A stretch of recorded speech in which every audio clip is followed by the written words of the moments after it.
সূরা 3-এর মধ্যে বলেন ওয়াত্তিনি ওয়াজ্জাইতুন ওয়া তুরি সিনিন ওয়া হাযাল বালাদিল আমিন লাকাদ খালাকনাল ইনসানা ফি আহসানি তাকওয়িম। আল্লাহ রব্বুল ইজ্জত একের পর এক কসম কেটে বলেন তিনের কসম, জাইতুনের কসম, এইভাবে একের পর এক কসম কেটে আমার মালিক আমার আল্লাহ অত্যন্ত মজবুতির সাথে বলে, হে গোলাম, আমি মালিক অবশ্যই তোমাদেরকে বানিয়েছি কি হিসাবে? আল্লাহ বলে লাকাদ খালাকনাল ইনসানা ফি আহসানি তাকওয়িম, আমি আল্লাহ মানুষকে সবচেয়ে সুন্দর ছাঁচে, সবচেয়ে সুন্দর ধাঁচে বানিয়েছি। বলেন আল্লাহু আকবার। কিন্তু এই মানুষগুলোকে ধীরে ধীরে অমানুষে কারা পরিণত করেছে? এই মানুষগুলোকে ধীরে ধীরে পশুতে কারা পরিণত করেছে? পশুত্বতা মানুষের মাঝে কিভাবে এসছে? সহজ উত্তর হলো, মানুষেরই আরেকটা বিশাল বড় অংশ এই পৃথিবীকে স্থিতিশীল করে রাখার লক্ষ্যে মানুষের মাঝে হাইওয়ানিয়তকে প্রবেশ করিয়েছে, মানুষের মাঝে পশুত্বতাকে প্রবেশ করিয়েছে। আল্লাহ প্রদত্ত সমস্ত জিনিসগুলোকে সরিয়ে দিয়ে আস্তে আস্তে তাদেরকে অমানুষ হিসাবে গড়ে তোলার জন্য তারা ষড়যন্ত্র করেছে, চক্রান্ত করেছে। আওয়াজ দিয়ে বলে ঠিক না ঠিক? আজকের দিনে মানুষের কাছে উন্নয়ন উন্নতির মাপকাঠি নষ্ট হয়ে গেছে।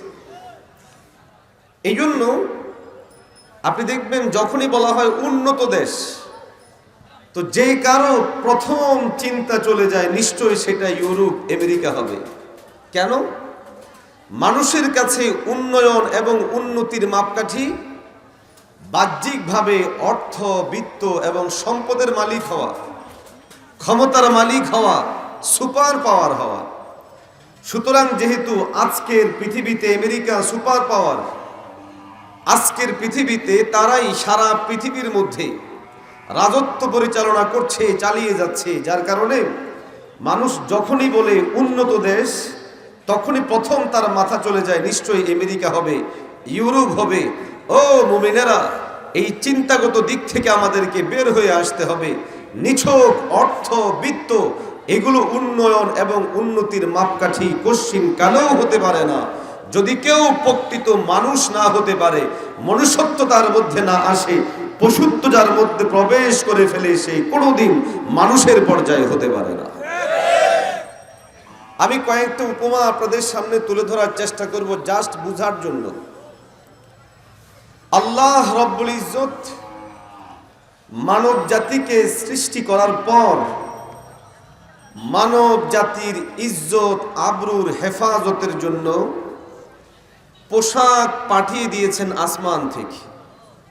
আল্লাহু আকবার বলবেন? আরেকটু জোরে বলেন না। আসমান থেকে পোশাকের কাজ কি হবে সেই জিনিসও আল্লাহ রব্বুল ইজ্জত কোরআনে হাকিমে বর্ণনা করেছেন। আজকের ইউরোপ আমেরিকার কালচার কি? হুজুর যেগুলো হাস্যরস করেও বুঝিয়েছেন, যে যখন আমরা কোনো কক্সবাজার সহ এরকম সামুদ্রিক এরিয়াগুলোতে যাই দেখার জন্য, দেখা যায় মানুষ নগ্ন হয়ে ঘোরাফেরা করে। গোটা ইউরোপ জুড়ে শালীন পোশাক পরনেওয়ালা মানুষ আপনি হাতে গোনা কয়েকজন খুঁজে পাবেন। আশ্চর্য বিষয় হলো, রব যেখানে আমাদেরকে লেবাস দান করেছেন এবং সেই লেবাসের ব্যাপারে স্পষ্ট বলছেন যে এটা আমি আসমান থেকে দিয়েছি। বাবা আদম এবং হাওয়ার জান্নাতের থেকে বের হওয়ার প্রক্রিয়ায় সর্বপ্রথম যে নিয়ামত ছিনিয়ে নেওয়া হয়েছিল সেটা ছিল পোশাক, যার জন্য তারা জান্নাতের বিভিন্ন গাছগাছালি দিয়ে তাদের লজ্জাস্থানগুলোকে আচ্ছাদিত করেছে, সরঙ্গাগুলোকে, লজ্জাস্থানগুলোকে গোপন করার চেষ্টা করেছে। শাস্তি সেই জিনিসের উপরেই দেওয়া হয় যেটা নিয়ামত হিসেবে বড়। আল্লাহ রব্বুল ইজ্জত বাবা আদম থেকে হাওয়া থেকে লেবাসকে সরিয়ে নিয়েছিলেন একরকম রবের পক্ষ থেকে তাদেরকে পরীক্ষা করার জন্য। মুহতারাম হাজিরিন, আজ গোটা ইউরোপ আমেরিকা উন্নতির নামে পোশাক খোলার প্রতিযোগিতায় আছে, আর মুসলমানের সন্তান হয়ে আমরাও তাদের সাথে নাচি আর বলে এই দেখো উন্নতি, এই দেখো উন্নতির জন্য আমাদের মেয়েরা, আমাদের বোনেরা, ছোট কালেও আমরা দেখেছি বাবার বাড়ি থেকে বেড়াতে আসলে কাপড়গুলো দিয়ে রিক্সা হোক বা সিএনজি হোক বেবি ট্যাক্সি হোক ঘোড়া দিয়ে আসতো। কিন্তু আজকের দিনে কেউ যদি এরকম করে আসে সবাই তাকে নিয়ে হাসবে। আওয়াজ দিয়ে বলেন ঠিক না? তাহলে কি হলো, উন্নতি না অবনতি? আওয়াজ দিয়ে বলেন অবনতি। দ্বিতীয় একটা উদাহরণ দিচ্ছি। ইউরোপ আমেরিকা তথা কথিত সুপার পাওয়ার যারা, সারা পৃথিবীতে আজকে যাদের রাজাধিরাজ চলছে, রাজত্ব চলছে, এটা হয়েছে খুব বেশি দিন হয়নি। আমাদের ভারতবর্ষ যখন মুসলমানদের ক্ষমতায় ছিল, খেলাফত ব্যবস্থা ছিল, দীর্ঘ 700 বছর মুসলমানদের যখন রাজত্ব ছিল, গোটা পৃথিবীর অর্থনীতির নাভি ছিল এই ভারতবর্ষ। যার জন্য আজকের তাজমহল সেই কত আগে উনারা গড়েছেন, এখনো পর্যন্ত এগুলোর কোটি কোটি টাকা দাম। বুঝুন ওই আমলে মুসলমানদের কাছে কি পরিমাণ সম্পদ ছিল। আফসুস, মুসলমানরা যখন নিজেদের হাতে প্রাপ্ত নেয়ামতগুলোকে দূরে সরিয়ে দিল, রব প্রদত্ত বিধানগুলোকে নিশ্চিহ্ন করে ফেললো, আল্লাহর আদেশ নিষেধগুলোকে টুকরা টুকরা করে শেষ করে বেঈমানদের গোলামিতে নিমজ্জিত হলো, তখনই মুসলমানরা পরাজিত হয়েছে, মুসলমানরা নিশ্চিহ্ন হয়েছে। ও মুসলমানেরা, আজও যদি আমরা অতীতকে পড়াশোনা করে অতীতের সব জিনিসগুলোকে স্মরণ করে আবার যদি পুনরায় নিজেদের সেই রাজকে ফিরিয়ে আনতে চাই, কুরআন সুন্নাহকে আঁকড়ে ধরে যদি কোনো আমরা আবার আগের জায়গায় আসতে পারি, বেঈমান সবগুলো আমাদের পায়ের নিচে আসতে বাধ্য হবে। জোরে বলেন ঠিক না বেটা? কিন্তু প্রকৃত মানুষের অভাব তো পৃথিবীতে। ওরা উন্নতির মাপকাঠি দিয়েছে সম্পদ, এটা উন্নতির মাপকাঠি। বিশাল বড় ব্যবসায়ী হওয়া, এটা উন্নতির মাপকাঠি। এটা হওয়া, সেটা হওয়া, সেটা হওয়া উন্নতির মাপকাঠি। মুহতারাম হাজিরিন, কখনো নয়। একটা মানুষ উন্নতি সাধন করে কেন? আত্মাগত প্রশান্তি লাভের জন্য। কি বলেন ঠিক না? আমরা বাড়ি করি আত্মার শান্তির জন্য, গাড়ি কিনি নিজের শান্তির জন্য, ব্যবসা বাণিজ্য করি নিজের, এক কথায় নিজের ভোগ বিলাস বাড়ানোর জন্য, নিজের আত্মাগত শান্তির জন্য। এবার আপনাদেরকে প্রশ্ন করি, যদি আপনার নিজের শরীরের ভিতরটা রোগাক্রান্ত হয়, এই অর্থের কোনো দাম? আওয়াজ দিয়ে বলেন। সম্পদের কোনো দাম? বাড়ির কোনো দাম? গাড়ির কোনো দাম? মুমিন মুসলমান ভাইয়েরা আমার, আল্লাহ রাব্বুল আলামিন এই জন্য যুগে যুগে আম্বিয়া কেরামদেরকে প্রেরণ করে আপনার আমাদের সবাইকে প্রকৃত মানুষ হিসেবে গড়ে তোলার জন্য সবকগুলা শিখাইয়া দিস। পয়গম্বর আদম আলাইহিস সালাতু ওয়াস সালাম থেকে নিয়ে শুরু করে আমাদের নবী মুহাম্মদুর রাসূলুল্লাহ সাল্লাল্লাহু আলাইহি ওয়াসাল্লাম পর্যন্ত সমস্ত নবী, সমস্ত আম্বিয়া কেরামদের একটাই মাত্র মিশন এবং ভিশন ছিল। সেই মিশন ছিল কিভাবে মানুষকে প্রকৃত মানুষ হিসেবে গড়ে তোলা যায়। জোরে বলেন আল্লাহু আকবার। আল্লাহ রাব্বুল ইজ্জত মানব সৃষ্টির ইতিহাস সম্পর্কে বলতে গিয়ে বলেন, হাল আতা আলাল ইনসানি হিনুম মিনাদ দাহর লাম ইয়াকুন শাইআম মাযকুরা।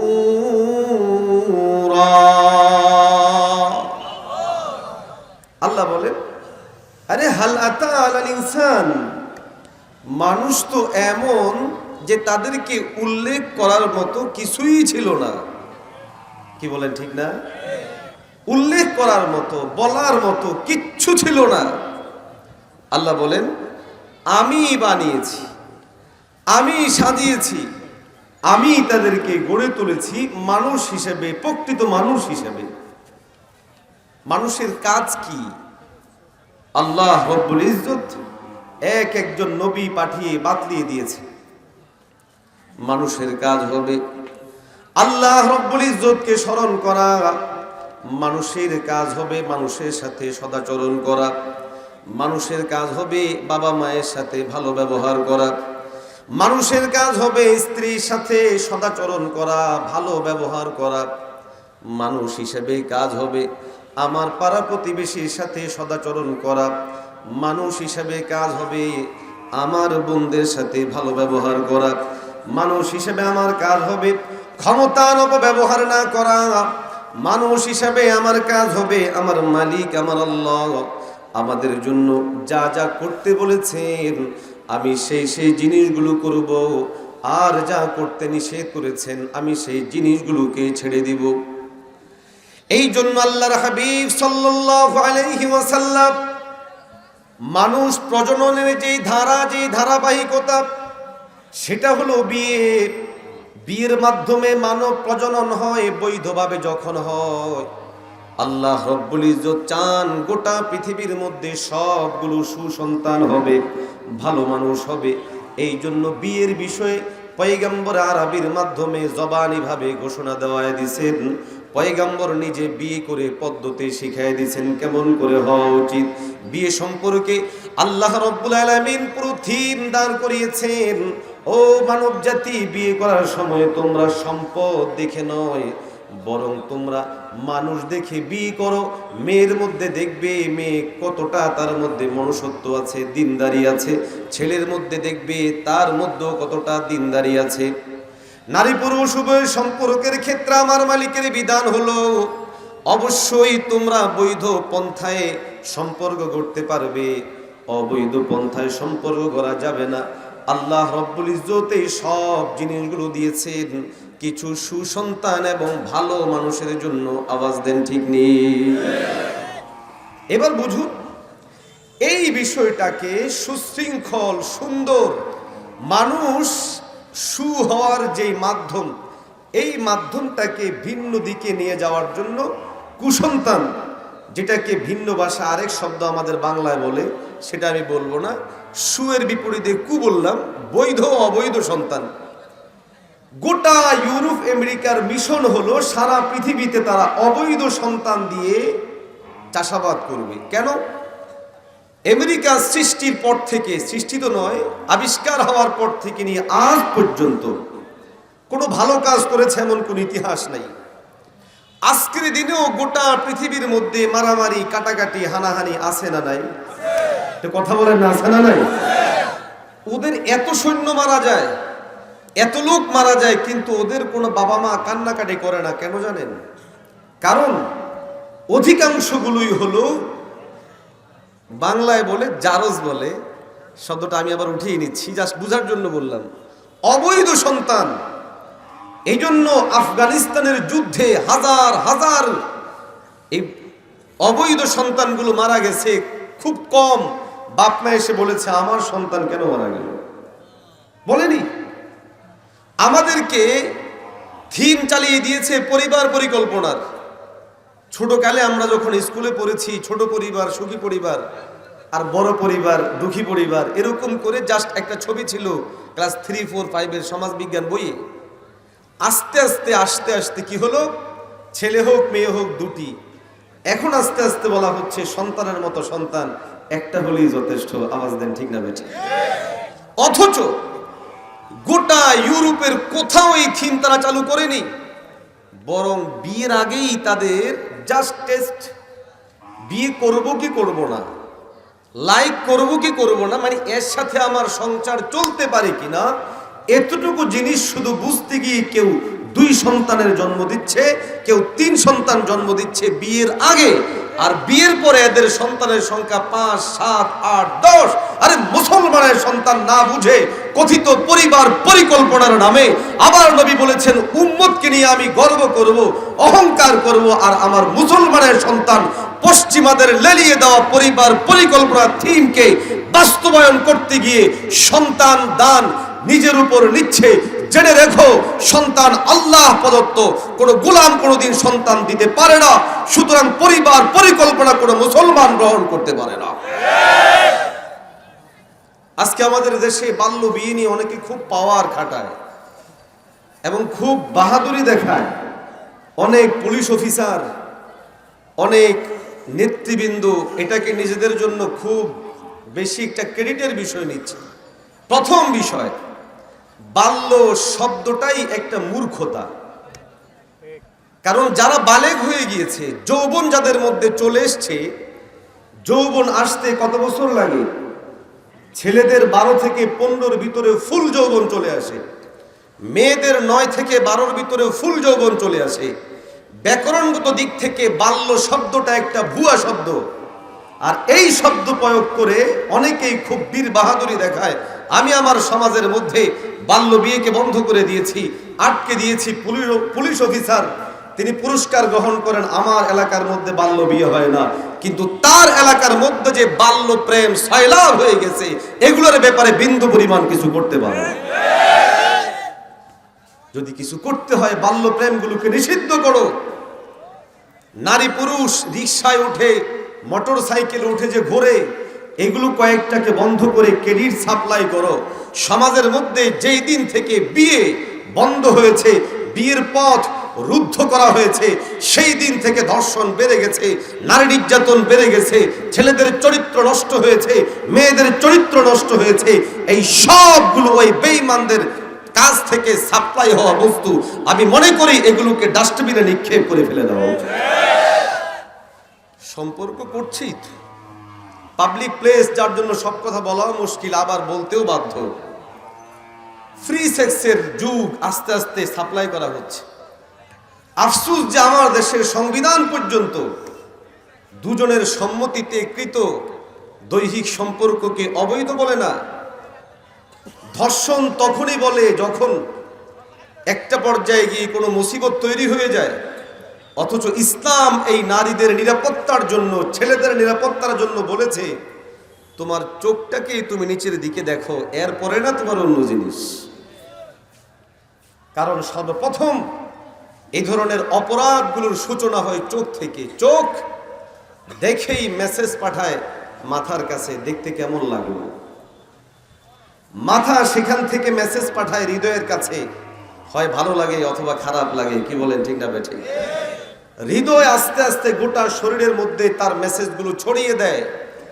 যখন গোটা শরীর শিহরিত হয়, তখন বিশেষ অঙ্গে গিয়ে এটার প্রভাব বিস্তার করে, আর বিশেষ অঙ্গের মাধ্যমে সর্বশেষ ধর্ষণ জনিত কাজগুলো সংঘটিত হয়। আমার রব বলেছেন সূচনাটাই নিষিদ্ধ, সর্বশেষ এটা তো আরো আগেই নিষিদ্ধ। আল্লাহু আকবার। মুমিন মুসলমান ভাইরা আমার, আল্লাহ রাব্বুল আলামিন মানুষকে প্রকৃত মানুষ, সুমানুষ এবং ভালো মানুষ হিসেবে গড়ে তোলার জন্য বৈধ পদ্ধতি দান করেছেন।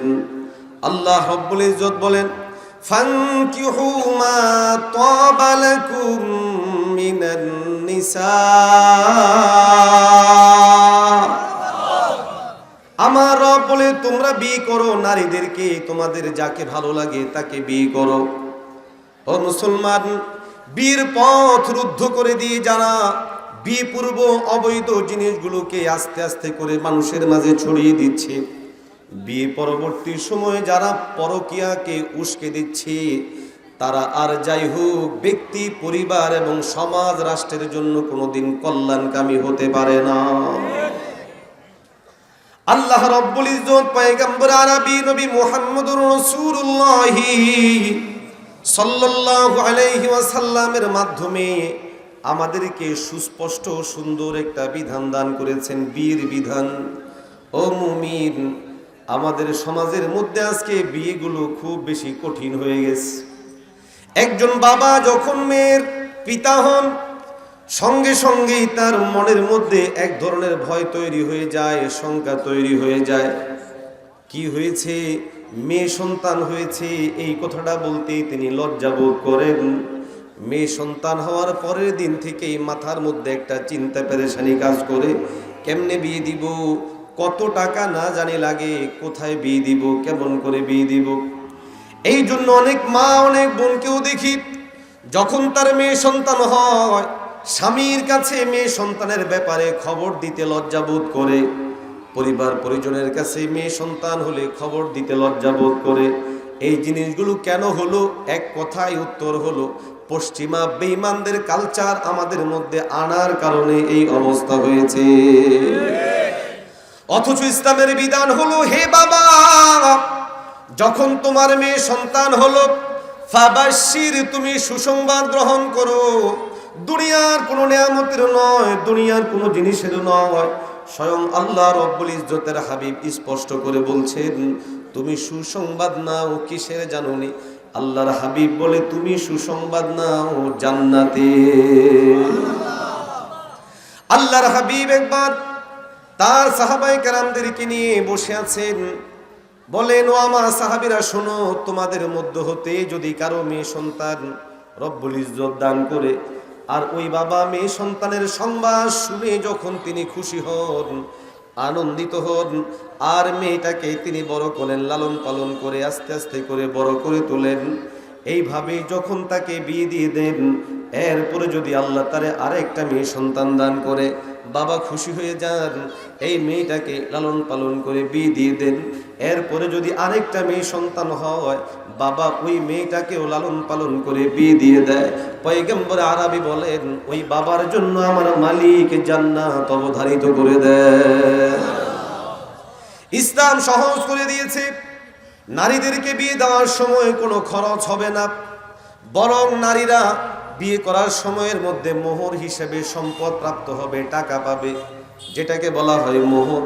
কিন্তু আপনি আমি এই জিনিসটাকে উল্টো বানিয়ে আজকে সমাজের মধ্যে প্রবেশ করায় দিয়েছি যৌতুক।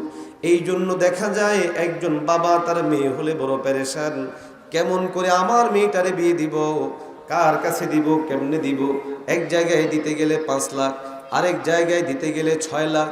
এই জন্য একজন বাবা তার মেয়ে সন্তানকে নিয়ে অত্যন্ত পেরেশান হয়ে যায়। আওয়াজ দেন ঠিক নেই? আরে বলতে গেলে অনেক কথা তো আমাদের নিজেদের উপরেও দায় চলে আসবে। মেয়ের বাড়িতে খাবার না খেয়ে থাকতে পারলে এটা সর্বাধিকতর উত্তম। খাবার হবে ছেলের বাড়িতে। কার বাড়িতে? আপনাদের গায়ে লাগতেছে মনে কথাগুলো, বুঝার জন্য বলছি। খাবার হবে ছেলের বাড়িতে, বিয়ে সংক্রান্ত খাবারের নাম হলো ওয়ালিমা। কিন্তু আমরা একটা নতুন বানাইছি, সেটার নাম হলো বউ ভাত। কি ভাত? কথা বলেন না, কি ভাত? লম্বা সময় ধরে হাসাহাসি করছেন তো, এই জন্য হয়তো একটু আনইজি ফিল হচ্ছে। আনইজি ফিল হচ্ছে? বউ ভাত। ইসলাম বলে ওয়ালিমা। ওয়ালিমা কে খাওয়াবে? ছেলে খাওয়াবে। আর আমরা বানিয়ে নিলাম বউ ভাত। ছেলের বাড়িতে যদি খায় 10 জন, মেয়ের বাড়িতে খাবে কম পক্ষে 100 জন। আরো আসতে কম। বাস্তবতা আছে না নাই?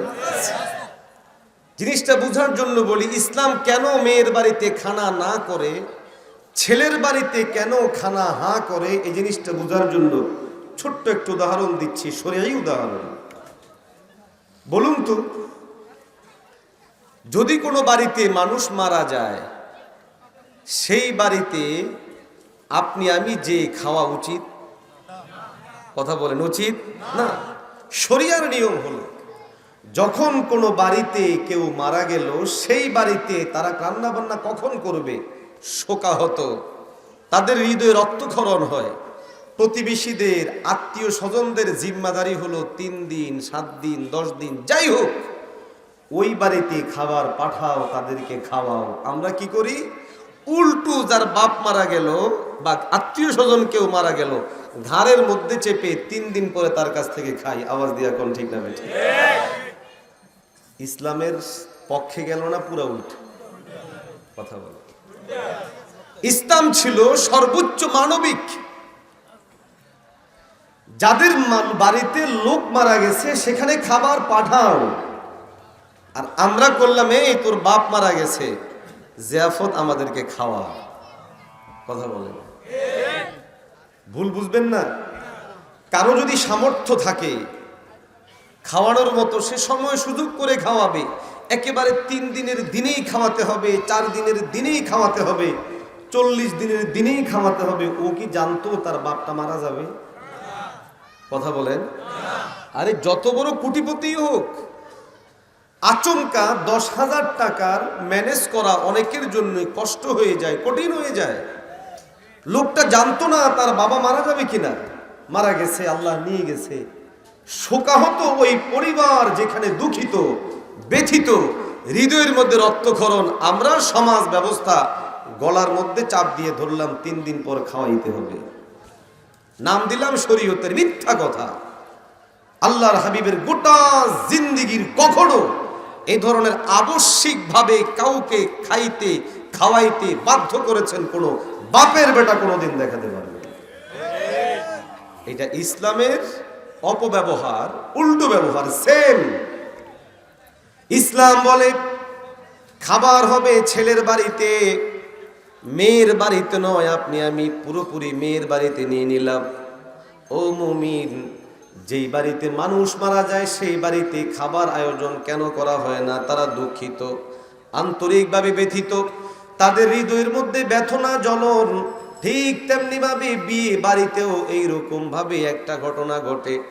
তাদের পরিবারের একটা সদস্য বিয়োগ হয়ে যাচ্ছে, যে এতদিন পর্যন্ত সবার সাথে ছিল, এই সদস্যটা হারাচ্ছে তার পরিবার। মা দুঃখিত, বাবা দুঃখিত, পরিবার পরিজন সবার অন্তরের মধ্যে একটা শোক। মেয়েও একটা অনিশ্চিত জিন্দেগির দিকে পা বাড়াচ্ছে। বাড়ির মধ্যে ছিল পরিবেশ পরিচিত, আত্মীয় স্বজন সবাই পরিচিত, শোয়ার জায়গাটা ছিল পরিচিত, খাবারের সাথে তার এক ধরনের ম্যাচিং ছিল। কিন্তু ছেলের বাড়িতে যাওয়ার পরে শাশুড়ি কেমন হবে, স্বামীটা কেমন হবে, পরিবার পরিস্থিতিটা কেমন হবে, পরিবেশ কেমন হবে, কিছুই সে জানে না। সেই জায়গার মধ্যে তার যেতে হচ্ছে। এই জন্য ওই মেয়েটা দুঃখিত, ব্যথিত। ইসলাম বলে মেয়ের বাবাকে চাপ দিও না, সে ব্যথিত। মেয়ের মাকে চাপ দিও না, সে ব্যথিত। মেয়ের পরিবারকে বেশি চাপাচাপি করো না, অবশ্যই অবশ্যই তারা বেদনাহত অবস্থার মধ্যে আছে। আর আপনি আমি সবগুলো উল্টা করে ছেলের বাড়িতে 10 জন খাইলে মেয়ের বাড়িতে খায় 100 জন। কামের চাকর চুকুর যা আছে সবগুলোরে বলে খাইস না, অমুক দিন খানা আছে তারপরে খাইতে যাবি। আওয়াজ দিয়ে বলেন ঠিক না বেঠে? এতটুকুর মধ্যে থাকলেও হতো। আজ মুসলমানদের বিয়ের সূচনা হয় হলুদের নামে। এত নগ্নতা, অশ্লীলতা আমাদের ছেয়ে গেছে।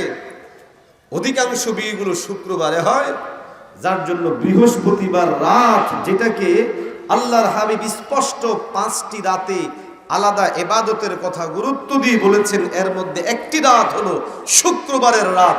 গোটা রাত বাংলা গান, ইংরেজি গান, চাইনিজ গান, যা গান আছে সব চালু করে নিজেরাও আস্তে আস্তে জাহান্নামের দিকে যায়, অন্য মানুষগুলোকেও জাহান্নামের দিকে নেয়। আওয়াজ দিয়া কোন ঠিক না? এই তো আমাদের ফলাফল। রেজাল্ট কি হয়? বিয়ে হয় কয়দিন পরে হুজুর ছাইরা দিচ্ছে। তোমার কথা বলেন কি করেছে? হুজুর ছাইরা দিচ্ছে। দেয় যে দেয়, 1 তালাক দেয় না কেউ ভুলেও। তালাকের শুরুটাই হয় কয় তালাক দিয়ে? কথা বলেন না, কয় তালাক? এই 3 তালাক দেওয়ার পরে সর্বপ্রথম বিপদে পড়ে হুজুর, 2য় নাম্বার বিপদে পড়ে মেম্বার, 3 নম্বরে বিপদে পড়ে চেয়ারম্যান অথবা স্থানীয় কোনো নেতা। আওয়াজ দেন ঠিক না বেঠিক? আরে বেটা, দেওয়ার সময় একটু চিন্তা ভাবনা করে তালাকটা দাও না। কেন দেওয়ার শুরুটাই করে 3 দিয়া? কয় দিয়া? কথা বলেন না, কয় দিয়া? 3 দিয়া। এখন এই 3 এটা এমন ভাবে ছড়ায় গেছে, এখন আরেক গ্রুপ বের হয়েছে, অসুবিধা নেই, 3টা দিলেও একটা হবে। ওমা, 3টা দিলে কয়টা হবে? দিল কয়টা? হইল কয়টা? আফসোস, এটা খ্রিস্টানদের তৃত্ববাদের মতো হলো। এটা ইসলামিক কোনো কথা না, শরীয়তের কোনো কথা না। আমি মাঝে মধ্যে অনেক ওয়াজেই একটা জিনিস বোঝানোর জন্য বলি যে 3 তালাক দিলে যে 3 তালাক হয়, যারা বলে হয় না, তারা বলে যে একসাথে দিছে তো অসুবিধা কি, 3টা দিলে একটাই হবে। এক এলাকায় আপনারা বিরক্ত হচ্ছেন নাকি? আপনারাই হচ্ছেন রিয়েল শ্রোতা, বোঝেননি? এই জন্য আশা করি শুনবেন তো। বিরক্ত হচ্ছেন না তো? এক লোক তার স্ত্রীকে কয় তালাক দিল? কথা বলতে হবে। 3 তালাক দেওয়ার পর আগেই বলেছি সর্বপ্রথম বিপদে পড়ে কে? হুজুরের কাছে গেছে। যাওয়ার পরে হুজুর এই ঘটনা ঘটায় ফেলছে। তো হুজুর কি বলবে?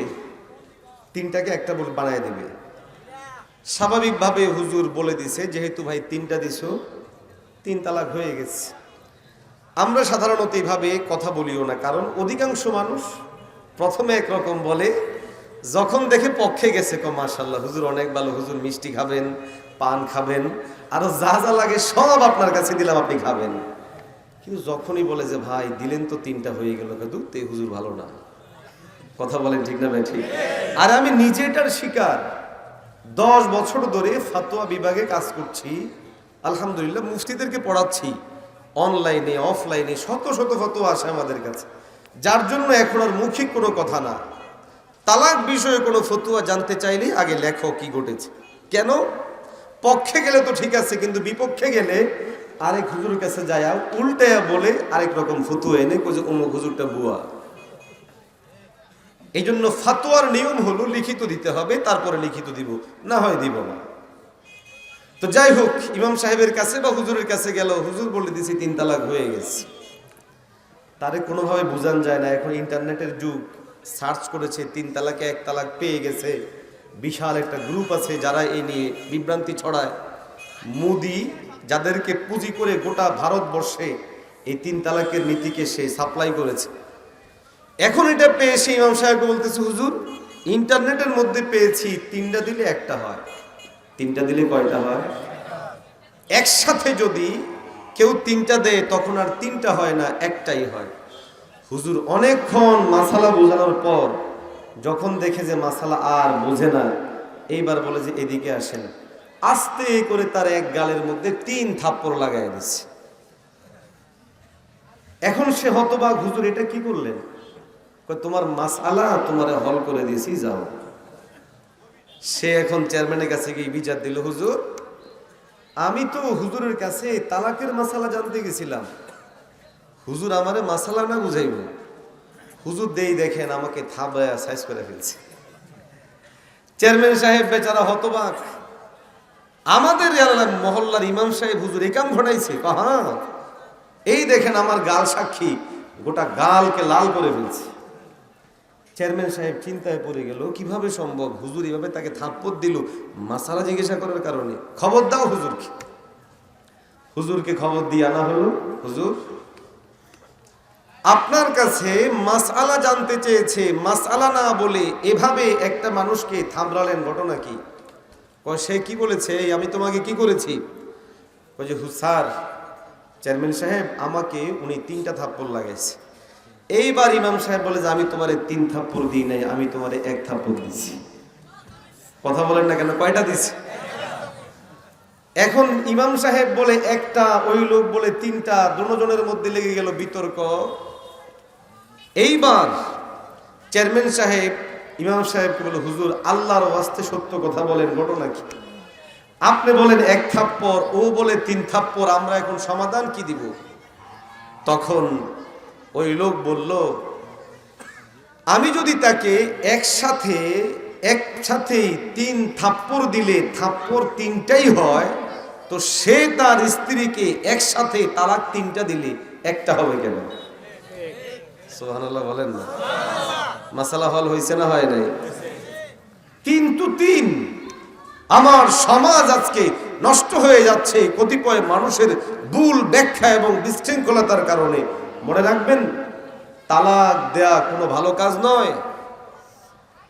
একটা মেয়ের জীবনকে ধ্বংস করে দিলে, অহেতুক যদি কোনো পুরুষ তার স্ত্রীকে তালাক দেয়, গায়ে হাত তোলে, সম্পর্ক বিচ্ছিন্ন করে, প্রিয় হাবিব স্পষ্ট বলেছেন জান্নাতের গান পর্যন্ত তোদের নাকে লাগবে না। সুতরাং মুখে আসলেই তালাক দিয়ে দিবে। কথা বলেন। কিন্তু এই তালাকের মহামারী কেন? ওই যে সূচনা, আমাদের বিয়ের প্রক্রিয়াগুলো সব ফালতু। বিয়ের ক্ষেত্রে সবচেয়ে অবহেলিত জায়গা হলো বিয়ে পড়ানো, এবং যিনি পড়ান উনি সবচেয়ে বেশি অবহেলিত। এই জন্য আমাকে যদি ব্যক্তিগতভাবে কোনো বিয়েতে বিয়ে পড়ানোর জন্য বলে, আমি বলি সমস্ত কাজ কথা আমার নেতৃত্বে হবে। আমি যেইভাবে বলি, যেইভাবে করি সেভাবে করাইতে হবে। না হয় মৌলবী একজন ডাক দিয়ে নিলেন, টুপিরে এইভাবে দিয়ে আস্তে করে যাবে, আর হুট করে 500 টাকা ধরায় দিবেন, বিয়ে পড়ায় চলে আসবো, সেখানে সাইন করব, 5 বছর পর তালাক দিয়ে একজন জেলে যাবে, হুজুরের কাছে আসবে হ্যান্ডকাপ পরাতে, কোন ছেলের সাথে বিয়ে করাছেন। এই ধরনের ফালতু জিনিস আমরা করতে রাজি না। আমি যে কোনো বিয়ে পড়ালে মিনিমাম আধা ঘন্টা কথা বলি, আধা ঘন্টা। পারিবারিক জীবন আজকে সম্পূর্ণ নষ্ট হচ্ছে আমাদের চলচ্চিত্র নামক সেই উচ্ছৃঙ্খল বদমাশগুলোর কারণে, যারা নিজেরাও চরিত্রহীন, নষ্ট, ভ্রষ্ট, আমার যুবক শ্রেণীকেও নষ্ট, ভ্রষ্ট করে দিচ্ছে। ও যুবকেরা, সচেতন, সাবধান হও। চলচ্চিত্র পালাগুলোকে জ্বালিয়ে পুড়িয়ে দেওয়ার জন্য প্রস্তুত গ্রহণ করো, যদি সমাজ এবং রাষ্ট্রকে বাঁচাতে চাও। যারা বলেন ঠিক না বেটা? একটার চরিত্র ঠিক নাই। চলচ্চিত্র পাড়া থেকে শিখায় নগ্নতা, অশ্লীলতা, উচ্ছৃঙ্খলতা, ফালতু জিনিসগুলো। খুন কিভাবে করতে হবে, কাকে কিভাবে কাটতে হবে, চুরি কিভাবে করতে হবে, দর্শন কিভাবে করতে হবে। আর সব জিনিসের পিছনে আসলেই সব দোষ মোল্লাদের, সব দোষ মৌলবীদের। জেনে রেখো, মোল্লা মৌলবীদের দোষ দেওয়ার থিম অনেক আগেই শেষ হয়ে গেছে। এই সমাজের যুবকরা সচেতন, সেই দিন বেশি ধরে না, যেই দিন গাদ্দারদের টুটি চেপে ধরে আমার যুবকেরা বলবে এই দেশ, এই সমাজ, এই রাষ্ট্র ওলামায়ে কেরামের কথার মধ্যেই চলবে। জোরে বলেন ঠিক না বেটা? আজীব বিষয় কি পাচ্ছি আমরা নাটক পাড়া থেকে, সিনেমা পাড়া থেকে। এই যে বিয়েতে গায়ে হলুদের নামে নগ্নতা, সম্পূর্ণ আমাদের পশ্চিমারা এনে দিয়েছে। নাট্যপাড়ায়, চলচ্চিত্র পাড়ায় তারা এনে দিয়েছে আমাদের ঘরে ঘরে। আওয়াজ দিয়ে কোন ঠিক না? মুমিন মুসলমান ভাইরা আমার, সুতরাং ইসলামের সবচেয়ে বড় গুরুত্ব বিধান হলো আল্লাহ রব্বুল ইজ্জতের কথাগুলো মানা। আল্লাহ রব্বুল ইজ্জত আপনার আমাকে একটি সুন্দর পারিবারিক জীবন গঠনের জন্য মানব প্রজননের ব্যবস্থাপনা, বিয়েকে রব্বুল ইজ্জত বৈধ করেছেন। বিয়ের মাধ্যমেই যেন আপনার আমার ঘর সাজে, পরিবার সাজে। ও মুমিন, আজ যখন এই জিনিসগুলোকে আমরা কঠিন করে ফেলেছি, ক্ষতিগ্রস্ত করে ফেলেছি, ধীরে ধীরে আপনি আমি যখন এই জিনিসগুলোকে মানুষদের সামনে আস্তে আস্তে করে নষ্ট করে ফেলেছি, আমাদের সমাজ, আমাদের পরিবার ধীরে ধীরে নষ্ট হয়ে যাচ্ছে। এই জন্য যদি কারো সম্ভব হয়, আজকে আমার যুবক ভাইয়েরা এই মাহফিলের আয়োজন করেছে, এদের মধ্যে যদি কিছু যুবক চেষ্টা করে যে আমি সম্পূর্ণ যৌতুক ব্যতীত, মেয়ের বাড়িতে খানা ব্যতীত বিয়ে করব, পারবো তো ইনশাআল্লাহ? কারা পারবেন একটু হাত তুলে বলেন তো ইনশাআল্লাহ। অনেকে হাত তোলে না, চিন্তা করে কি মুসিবতে পড়ে। আরে পারবেন তো? জিনিসটা বোঝার জন্য বলি। এখন অনেকের মনে প্রশ্ন হতে পারে, হুজুর তার মানে কি শ্বশুর বাড়ি থেকে খাওয়া যাবে না? বুঝার চেষ্টা করবেন, শ্বশুর বাড়ি থেকে খাওয়া যাবে না? ওমা কথা বলে না, খাওয়া যাবে না? যাবে। আমি বুঝাতে চেয়েছি বাধ্যবাধকতার সাথে অনেক বিয়ে ভেঙে যায় এই শর্তের কারণে। 100 জন খাওয়াইতে না, আমরা 50 খাওয়াই, না হবে না। 100 জন খাওয়ার কথা বলে পরে 150 জন যায়। আরো আসতে কর, বাস্তবতা আছে না নাই? এগুলো অপসংস্কৃতি, কুকালচার, এগুলো ইসলামের না, এগুলো টোটালি পশ্চিমাদের। বিয়ে হওয়ার সময়ের মধ্যে বউ ভাত, বিয়ের মধ্যে এসে কি যেন আয়োজনটা করে, গায়ে হলুদ। আরে বিয়ে বাড়ির হালত তো এই হয়েছে, মেয়েগুলোকে দেখলে কোনটা বউ আর কোনটা বউ না এটা আলাদা করাই অনেক সময় কষ্ট হয়ে যায়। কারণ মেয়ে যেটার বিয়ে ওটার চেয়েও বেশি সাজে যেগুলো তার আশপাশে থাকে। এই জন্য সামাজিক অবক্ষয় সৃষ্টি হচ্ছে পশ্চিমাদের থেকে ধেয়ে আসা সেই অপসংস্কৃতি পরিত্যাগ করতে পারবো তো ইনশাআল্লাহ? 3 নাম্বার উদাহরণ, আল্লাহ রাব্বুল ইজ্জত এই সমাজ, এই রাষ্ট্র এবং আপনার আমার মধ্যে একটা মানবিক গুণ দান করেছেন। আমাদের জন্মদাতা বাবা, জন্মদাত্রী মা আল্লাহ রব্বুল ইজ্জতের ভাষায় সবচেয়ে বড় দামি, সবচেয়ে বড় মূল্যবান সম্পদ। ইসলামের থিম হলো, হে যুবক, হে যুবতী, তোমাদের বাবা মা যত বয়োবৃদ্ধ হবে তাদের দাম রব্বুল ইজ্জতের কাছে ততই বেড়ে যায়। মানুষ যত বুড়া হয় আল্লাহর কাছে তার দাম বাড়ে। জিনিসটা বোঝার জন্য বলি, আপনি আমি যখন কোনো পণ্য কোথাও ইম্পোর্ট করি অথবা এক্সপোর্ট করি, তখন আমরা ওই পণ্যটাকে সর্বোচ্চ উপযুক্ত করি, ইম্পোর্ট করি, এক্সপোর্ট করি। ও মুমিন, আমার মালিক আল্লাহ রব্বুল ইজ্জত তার কাছে বান্দাদেরকে ডেকে নেন, অধিকাংশ মানুষকেই ডেকে নেন বয়োবৃদ্ধ করে, বুড়া অবস্থার মধ্যে। তার মানে বোঝা যায় আমার আল্লাহ রব্বুল ইজ্জত বুড়াদেরকে অনেক বেশি মহব্বত করে। এই জন্য আল্লাহর হাবিব সাল্লাল্লাহু আলাইহি ওয়াসাল্লাম হাদিসে পাকের মধ্যে বলেন, যখন কোনো বয়োবৃদ্ধ মুরব্বী যার দাড়িগুলো পেকে গেছে, চুলগুলো পেকে গেছে, শরীরের চামড়ার মধ্যে বাটা বটন ধরে গেছে, ওই মানুষটা যখন হাত তুলে আল্লাহকে ডাক দিয়ে বলে, মালিক আমি গুনাহগার, পাপী, অপরাধ করে ফেলেছি আল্লাহ, সঙ্গে সঙ্গে আমার মালিক বলেন যে আমি লজ্জাবোধ করি কোন বুড়ার খাতকে আমি খালি ফিরিয়ে দিতে। আল্লাহু আকবার। আল্লাহ রব্বুল ইজ্জত এই জন্য আপনার আমাকে আদেশ দিয়ে বলে, হে যুবক, হে যুবতীরা, যখন তোমার বাবা মা বুড়ো হয়ে যায়, বয়স বেড়ে যায়, তাদেরকে অবমূল্যায়ন করো না, অবজ্ঞা করো না, তাদের প্রতি অসৎ আচরণ করো না, বরং তাদেরকে দাম দাও, তাদের সাথে সদাচরণ করো এবং তাদের খেদমত করে তুমি তোমার জান্নাত ক্রয় করে নিয়ে যাও। একটা বস্তু অর্জিত সম্পদকে কেন্দ্র করে তার মূল্য নির্ধারণ হয়। মনে করুন আমি একটা জায়গা কিনবো কুমিল্লা শহরে, এখন আমি এই মোবাইলটা বিক্রি করলে কুমিল্লা শহরে জায়গা কিনা যাবে? কথা বলেন না কেন, যাবে না?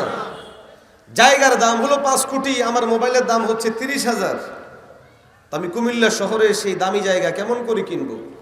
অবশ্যই সেই কোটি টাকার সম্পদ অর্জন করতে হলে কোটি টাকার সম্পদই আমাকে হাতে নিয়ে আসতে হবে। জান্নাত সবচেয়ে বড় দামি জায়গা। আমার রব বলছেন, আরে বাপ এবং মাকে ঠিক মতো রাজি করায় নাও, এইগুলোকে রাজি করায় নিতে পারলে আমি মালিক তোমাদেরকে জান্নাত দান করে দেব। তাহলে বাবা মায়ের দাম কত টাকা হলো? জান্নাতের দাম যত। জোরে বলেন, কত টাকা হলো? জান্নাতের দাম যত।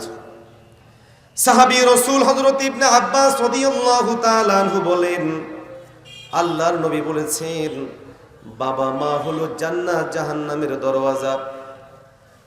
আল্লাহ রাব্বুল আলামিনের হাবিব অত্যন্ত সুন্দর করে বলেন, বাবা মা হলো জান্নাতের 2টা দরওয়াজা অথবা জাহান্নামের 2টা দরওয়াজা। ও যুবকেরা, তোমাদের বাবা মায়ের সেবা যতন করে যদি তোমরা রাজি খুশি করাতে পারো, বাবা মা যদি খুশি হয়ে যায়, আল্লাহর হাবিব বলেন জান্নাতের 2টা দরওয়াজা খুলবা আর জান্নাতের মধ্যে প্রবেশ করবা। অথচ আফসোস, আজকে আমাদের সমাজের হালত কি? বাবা মা যখনই একটু করে আর আয় করতে পারেন না, অসমর্থ হয়ে যান, চলতে পারেন না, সন্তানের পক্ষ থেকে অবজ্ঞার সূচনা শুরু হয়ে যায়। সন্তান যেই দিন থেকে টাকা পয়সা কামাই করতে আরম্ভ করে, সেই দিন থেকে ভাবসাবে আসা শুরু। বাবার সাথে কথা বলার সময় ন্যূনতম ভদ্রতা সুলভ কথা বলে না। টাকা দিয়ে তুমি চুপচাপ করে বসে থাকবা, যা খাওয়া দরকার আমাদের কাছে বলবা, আমরা খাওয়ায় দিব। হে যুবক, হে যুবতী, ও বন্ধু, এটা ইসলামের বিধান না। আল্লাহ রাব্বুল আলামিন পবিত্র কোরআনে হাকিমের মধ্যে বলেছেন, ওয়ালা তাকুল লাহুমা উফফিন ওয়ালা তানহারহুমা ওয়া কুল লাহুমা কওলান কারীমা। আমার রব বলেছেন তাদের সাথে আচরণ হবে খুব নম্র, খুব ভদ্র। উফ বা বিরক্তি স্বরে কোনো কথা বলা নয়। বাবা কোনো বিষয়ে পরামর্শ দিচ্ছে, কি বোঝো তুমি? বাবা কোনো বিষয় করার জন্য বলছে, আপনার কারণে আমার ক্ষতি হয়ে গেল। এইভাবে বাবা মায়ের প্রতি অবজ্ঞা অবহেলা আজকে সব পরিবারে সর্বত্র মহামারীর মতো আকার ধারণ করেছে। অনেক পরিবার একটু ভদ্রচিতভাবে খারাপ ব্যবহার করে, সেই ভদ্রচিত খারাপ ব্যবহারের নাম হলো বাবা মা বুড়া বুড়ি দুটারে নিয়ে বৃদ্ধাশ্রমে রাইখা আসে। এটা হলো ভদ্রচিত খারাপ ব্যবহার। আরে আপনি আমি একদিন বুড়া হন না, দেখবেন নাতি এসে বলবে দাদা কেমন আছেন, নাতি এসে ঘাড়ে উঠবে, একটু ভালো লাগবে। আর আপনি আমি যখন পশ্চিমাদের কাছ থেকে পাওয়া এই অপকালচার বৃদ্ধাশ্রমে আমার বাবাকে আমার মাকে রেখে আসলাম, মনে রাখবেন তাদের অন্তরের আমাদের ধ্বংস হওয়ার জন্য যথেষ্ট। মুমিন মুসলমান ভাইরা আমার, ইন্টারনেটের যুগ, মোবাইলের মধ্যে বৃদ্ধাশ্রম সার্চ করলে ইউটিউবের মধ্যে দেখবেন কত কত উচ্চ শিক্ষিত মানুষ চোখের পানি ফেলতেছে। এক মা অনেকগুলো সন্তানের জননী চিৎকার করে কান্নাকাটি করে আর বলে কোনোদিন ভাবিনি আমার সন্তানেরা এইভাবে বয়োবৃদ্ধ কালে আমাকে এইভাবে এখানে নিয়ে আসবে। কেউ কেউ হয়তো যুক্তি দেখাতে পারেন, অসুবিধা কি, হুজুর মাসে তো হাজার হাজার টাকা দিচ্ছি, সেবিকার মাধ্যমে সেবা করাবো, উন্নত খাবারের জন্য টাকা দিচ্ছি, তাদের মাধ্যমে খাওয়াবো। ও বন্ধু, যেই বাবা মায়ের দুর্গন্ধ আপনার আমার নাক সহ্য করতে পারিনি, বাবা মায়ের অতিরিক্ত কথা আপনার আমার মাঝে বিরক্তি সৃষ্টি করেছে, বাবা মায়ের অধিক পরামর্শ আমাদেরকে নষ্ট করেছে, আমাকে মেজাজ নষ্ট করেছে। একটা মেয়ে নিচক চাকরানি, সে কেমন করে আপনার বাবার সাথে ভালো ব্যবহার করবে, কেমন করে সে মহব্বতের ব্যবহার করবে। আপনি তা আমার ও তার ঔরসে হলাম, আপনি আমি, আমরাই অসহ্য, তার কথা ভালো লাগে না, আচরণ ভালো লাগে না, গন্ধ ভালো লাগে না, চাই যেই কোনোভাবেই হোক বলাটা ঘর থেকে বের হয়ে যাক, বের হয়ে যাক। ও মুমিন, জগন্নাথ ইউনিভার্সিটির একজন টিচার, ইউটিউবের মধ্যে ওনার বক্তব্য শোনার পর আমি আমার নিজের চোখের পানি ধরে রাখতে পারিনি। উচ্চ শিক্ষিত মানুষ নিজের সব কিছু বিলীন করে দিয়ে সন্তানদেরকে অবশ্যই তিনি উচ্চ শিক্ষিত করেছেন, এখনো কথা বলেন কি স্পষ্ট হাঁটা চলাও করেন, কিন্তু সন্তানেরা তাকে নিয়ে বৃদ্ধাশ্রমে রেখে আসলো। আরে এই বৃদ্ধাশ্রমে রেখে আসার মানে হলো আমি আমার বাবার প্রতি সবচেয়ে বেশি অবজ্ঞা অবহেলা প্রদর্শন করলাম। মনে রাখবেন, আল্লাহ বলেছেন তাদের অন্তরের মধ্যে যেন উফ শব্দ তৈরি না হয়, তোমরা মুখের মধ্যে যেন উফ শব্দ না আনো। আপনি আমি যখন আমার বাবা মায়ের মুখের মধ্যে উফ শব্দ আনাইলাম, দিলের মধ্যে যখন এমন কোন আচরণ করলাম যেই জিনিসের কারণে তাদের হৃদয়টা ব্যথাতুর হলো, মনে রাখবেন এই আচরণ আমাদের জন্য একদিন ধ্বংসের কারণ হয়ে যাবে। পাকিস্তানি একজন বয়োবৃদ্ধ মুরব্বীর ভিডিও এখনো আমার মোবাইলে আছে। আল্লাহু আকবার কাবীরা। মুরব্বীকে এক লোক দিয়ে জিজ্ঞাসা করে, কেন আপনি বৃদ্ধকালে এই কাজগুলো করতে এসেছেন? আপনার কি কোনো সন্তান নাই? সন্তানেরা কি আপনাকে লালন পালন করার মতো এরকম সামর্থ্য রাখে না? বাবা চিৎকার করে কান্নাকাটি করে বলে, হ্যাঁ হ্যাঁ, আমার সন্তান আছে বই শুধু নয়, বরং আমার সন্তানেরা উচ্চ শিক্ষিত, বিশাল বড় গাড়ি হাঁকায়, বিশাল বড় ফ্ল্যাটে থাকে, কিন্তু আমি তো আমার সন্তানের ওই ঘরের মধ্যে সবচেয়ে অপ্রয়োজনীয়, সবচেয়ে অবহেলিত জিনিস, এই জন্য আমার জায়গা ওই ঘরের মধ্যে হয় নাই। মুমিন মুসলমান ভাইরা আমার, আমার মালিক আমার আল্লাহ নিজের ইবাদতের সাথে যুক্ত করে বলে, ওয়াকাদা রাব্বুকা আল্লা তা'বুদু ইল্লা ইয়্যাহু ওয়া বিল ওয়ালিদাইনি ইহসানা। আল্লাহ বলে, এই দুনিয়াবাসী, আমার ইবাদতের পাশাপাশি দ্বিতীয় বিধান হলো বাবা মায়ের সাথে সদাচরণ করো। আল্লাহ জানে কোন সময়ের মধ্যে অবহেলার শিকার হন বাবা মা, এই জন্যই রব স্পষ্ট করে উল্লেখ করে দিয়েছেন, যখন তারা বুড়া হয়ে যায় আর তোমাদের প্রতি তখন যারা মুখাপেক্ষী হয়ে পড়ে, ওই সময়টাই তোমরা তোমাদের বাবার প্রতি সদয় হও। ও মুমিন, বাবা মায়ের জন্য যে দোয়া শিখানো হয়েছে, ওই দোয়ার মধ্যেও রব্বুল আলামিন অত্যন্ত সুন্দর করে তাদের সাথে আচরণ কেমন করতে হবে উল্লেখ করে দিয়ে আল্লাহ বলেন, ওয়াকুর রব্বিরহামহুমা কামা রব্বায়ানি সগীরা। হে যুবক, তুমি তোমার বাবা তোমার মা এদেরকে লালন পালন করো, তাদের জন্য দোয়া করো, আল্লাহর কাছে তাদের জন্য দোয়া করো। কি দোয়া করবা? মাওলা গো, আমার বাবা মা আমাকে শিশুকালে ছোটকালে যেমন করে লালন পালন করেছে, আল্লাহ আপনিও আমার বাবা মাকে ওইভাবে প্রতিপালন করেন। বিজ্ঞ উলামায়ে কেরাম বলেন, শিশুকালের কথা কেন বলল? উত্তর হলো, শিশুকালে মানুষ শিশু সন্তান যখন লালন পালন করে পায়খানা প্রস্রাব করে দিলে বিরক্ত হয় না, বরং অপরাধ বোধ তৈরি হয়। হায় হায়, আমার অপরাধের কারণেই তো আমার শিশু সন্তানটা পায়খানা করে দিয়েছে, প্রস্রাব করে দিয়েছে, শরীরের মধ্যে ঠান্ডা লেগে যাবে। আল্লাহ তাআলা আপনার আমার মধ্যে অনুভূতি তৈরি করাতে চান। ও যুবক, তোমার বাবা মায়ের জন্য তো দোয়া করলা, ছোটকালে যেমনে লালন পালন করেছে, তোমাদের হাতেও যখন লালন পালনের জিম্মাদারি আসে, তোমরাও তাদেরকে শিশু সন্তান মনে করেই লালন পালন করো।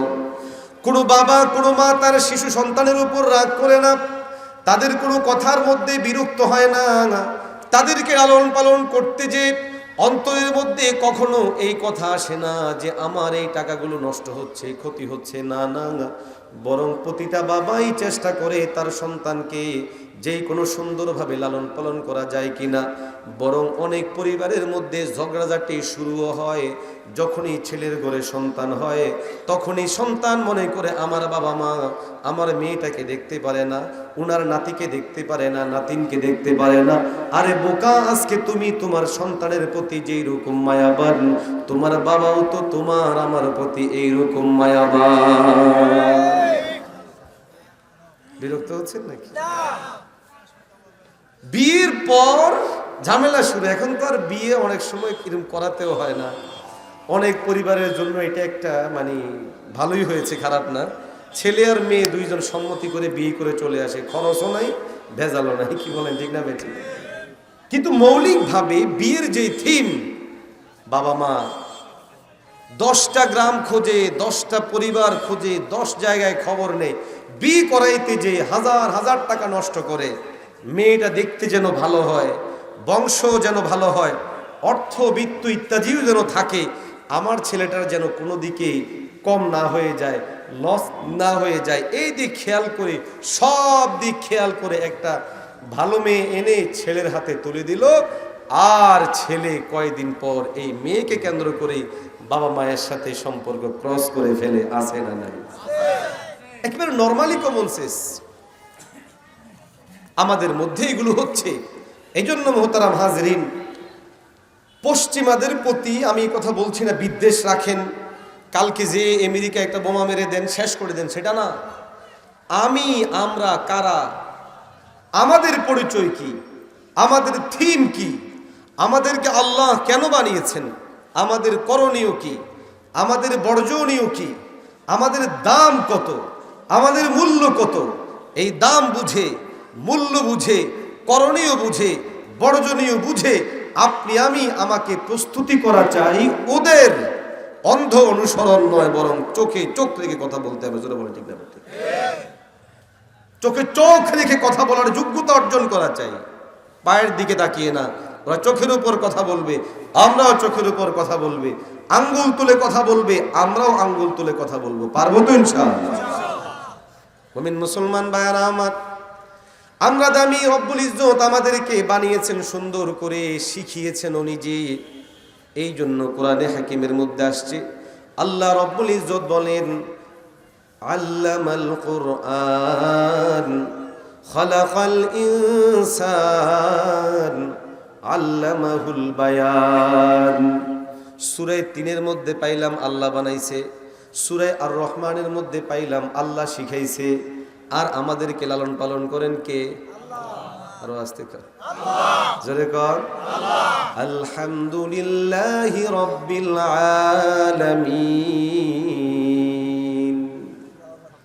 সমস্ত জগতের তারবিয়া লালন পালনের জিম্মাদারি কার? আল্লাহ।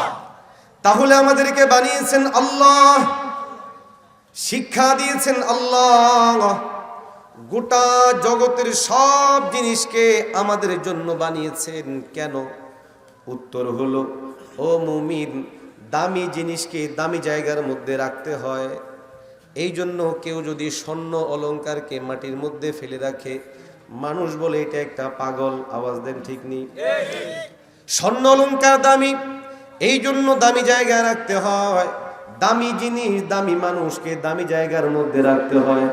আমার রব আমাদেরকে দামি বানাইছেন, আমাদের জন্য দামি একটা জায়গাও বানাইছেন। সেই জায়গার নাম হলো জান্নাত। আল্লাহ রাব্বুল আলামিন বলে, হে গোলাম, আমি তোদের জন্য জান্নাতে বাসস্থান করে রেখেছি। যেই দরওয়াজা দিয়ে তোমরা প্রবেশ করবা, সেই দরওয়াজার নাম হবে দারুস সালাম।